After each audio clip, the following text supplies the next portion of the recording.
Welcome back to Carib 21, and in today's video I would like to talk about the regional ferry system within the Caribbean, and this is something that I've been following now for over 3 years. And in the recent CARICOM Heads of Government meeting in Montego Bay, Jamaica, we got an update on the regional ferry system, that the ferry system is coming soon. But my question is it really coming soon? Let's talk about it.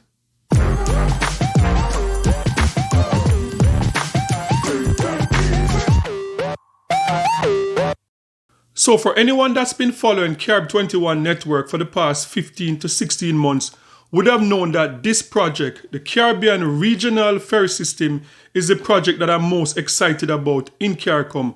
And the reason why I'm more excited about this one is because I believe that there's a saying that you can use one stone to kill two birds. And this is what this project means to the Caribbean. This is not just the movement of people across the Caribbean, but also goods and services in terms of passenger and freight across the Caribbean region.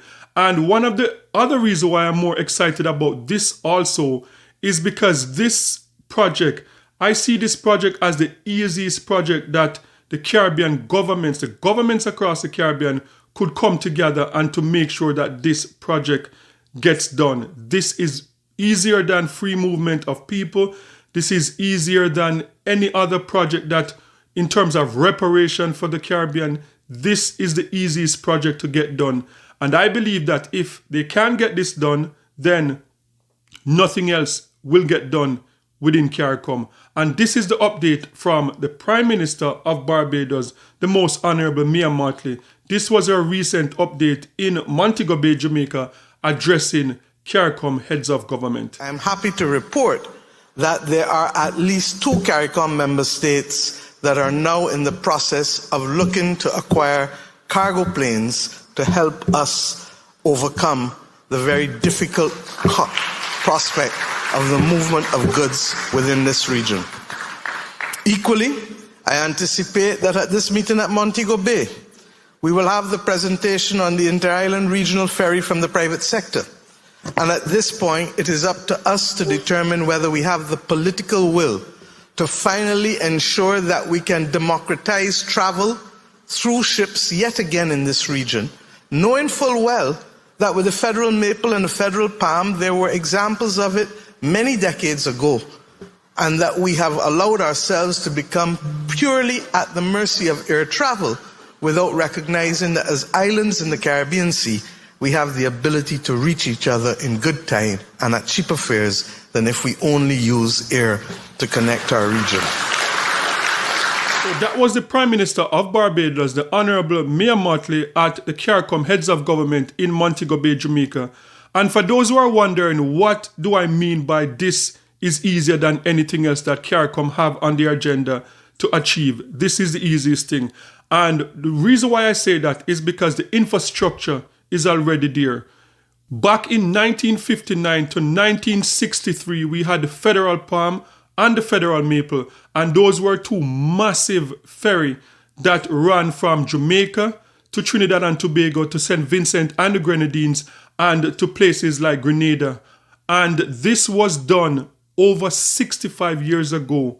And I had the privilege of communicating with quite a few people that remember taking these ships, Federal Palm, Federal Maple, from Jamaica, downtown Jamaica, where the Kingston Harbor is, from taking the ship from the Kingston Harbor to Port of Spain, Trinidad and Tobago. And one gentleman even told me that he had the opportunity as a child to take the same Federal Palm from Jamaica to St. Vincent and the Grenadines. So this was done over 65 years ago with luxury type ferry system 65 years ago.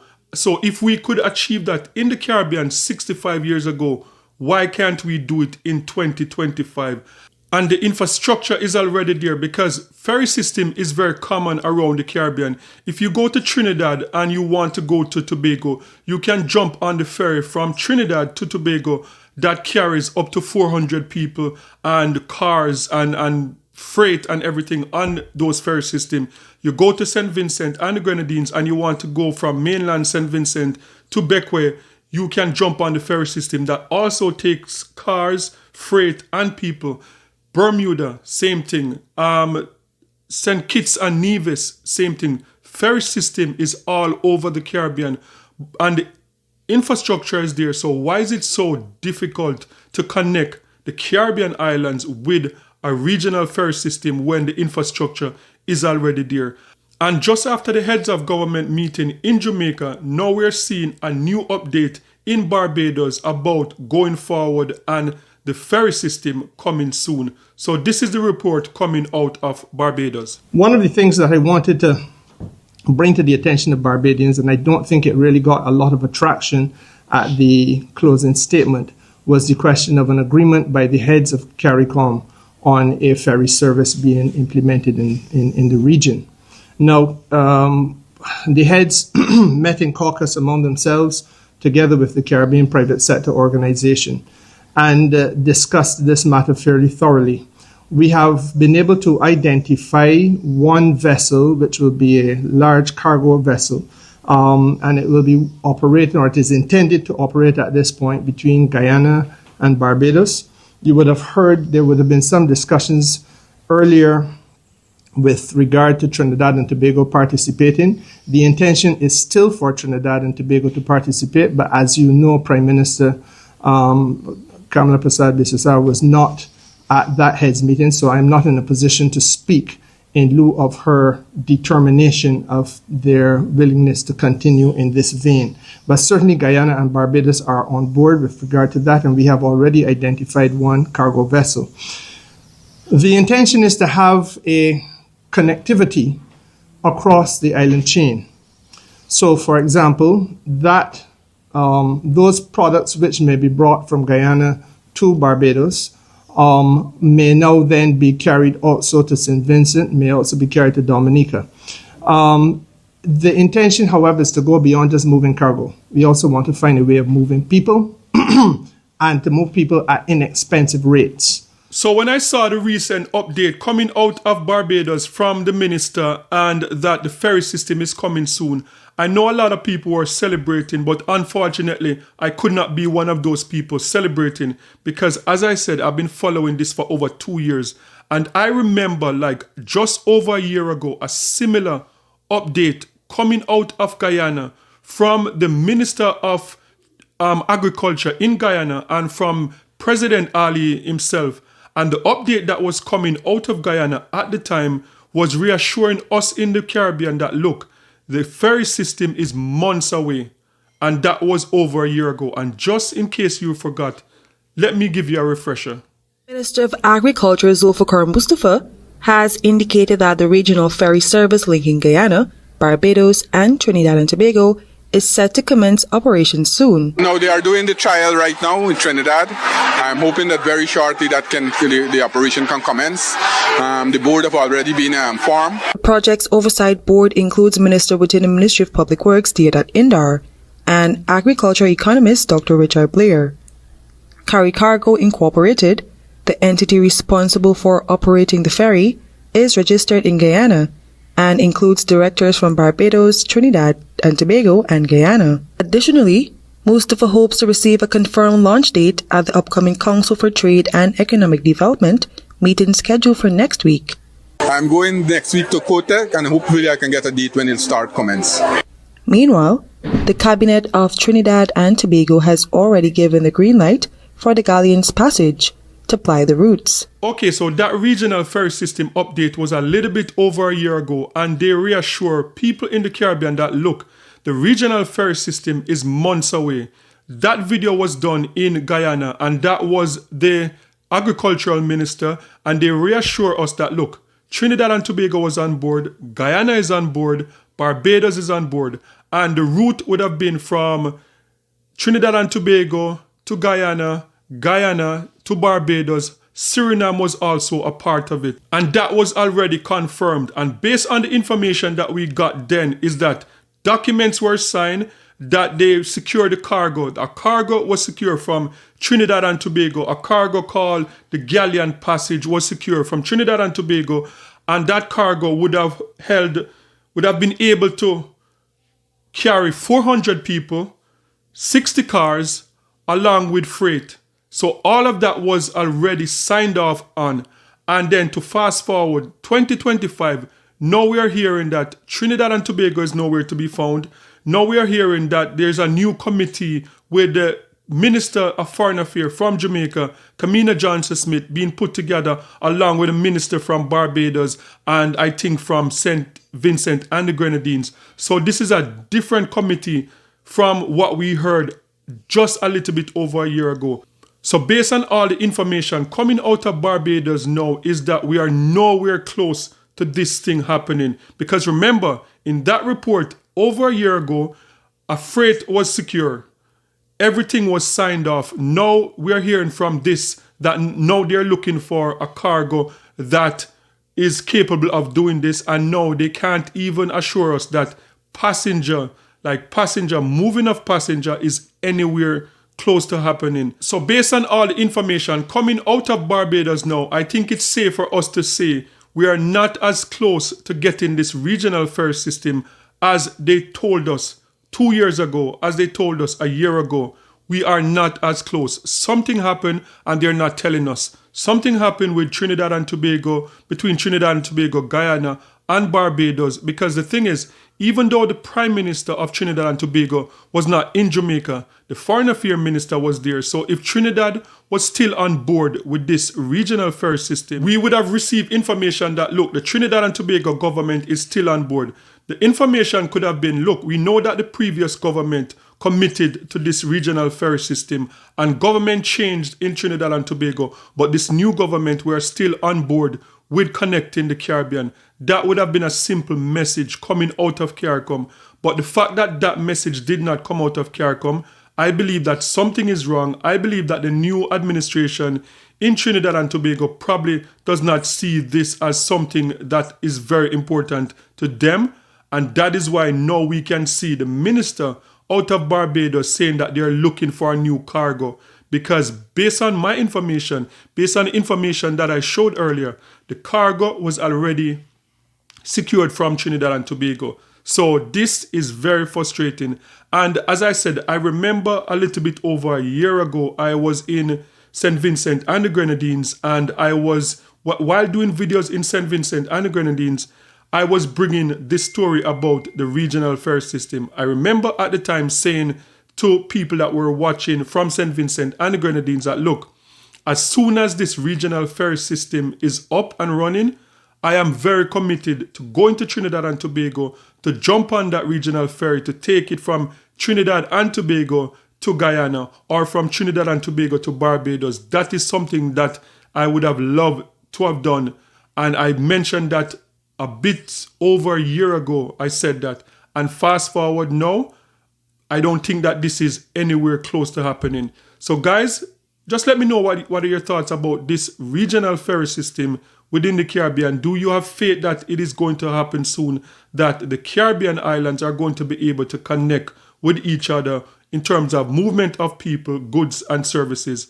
And there was more information coming out of Barbados. So this is what the minister had to say. So for example, the businessman in Dominica who wishes to obtain some supplies from a hardware store in Barbados may wish to drive his van onto a ferry and be able to bring that van to Barbados. He drives in from point to point in Barbados, collects the things that he wants, drives back onto a ferry and goes back home. It is a concept which is now very common in Europe, where they have succeeded in deepening their integration movement. As we have now come to the point of deepening ours in similar capacity, there are some things obviously therefore that we now have to do. So we have already identified what are called RoPax vessels, where you roll on, roll off. And for those people who have seen it in operation between Trinidad and the island of Tobago, you would have seen vehicles being rolled onto a ferry and you drive across and you drive into Tobago, do whatever you have to do, and you go back to Trinidad. That is an example of what it is that we're trying to be able to achieve. Now, discussions with the Caribbean Private Sector Organization indicate that they are on board. The discussions now turn on how we can drive the costs down, and the ambition is to have those costs per person well beneath 100 United States dollars per trip, and therefore making access between the islands far more competitive for a wider swath of people than they now are. Obviously, this is a process that is going to require substantial work over the course of the next few weeks. And for my sins, I have been named as the lead foreign minister on this matter, together with my sister, Kamina Johnson-Smith from Jamaica, who will be dealing primarily with the Northern Caribbean. The intention is for us to begin down here in the Southern Caribbean. We want to clear a few obvious obstacles, and I'm very happy to entertain you on some dialogue on this matter. There has to be clearly enhanced port facility, or alternatively, as we now have achieved it, free movement at ports of entry. There must also be a mutual recognition of vehicle registration in different countries.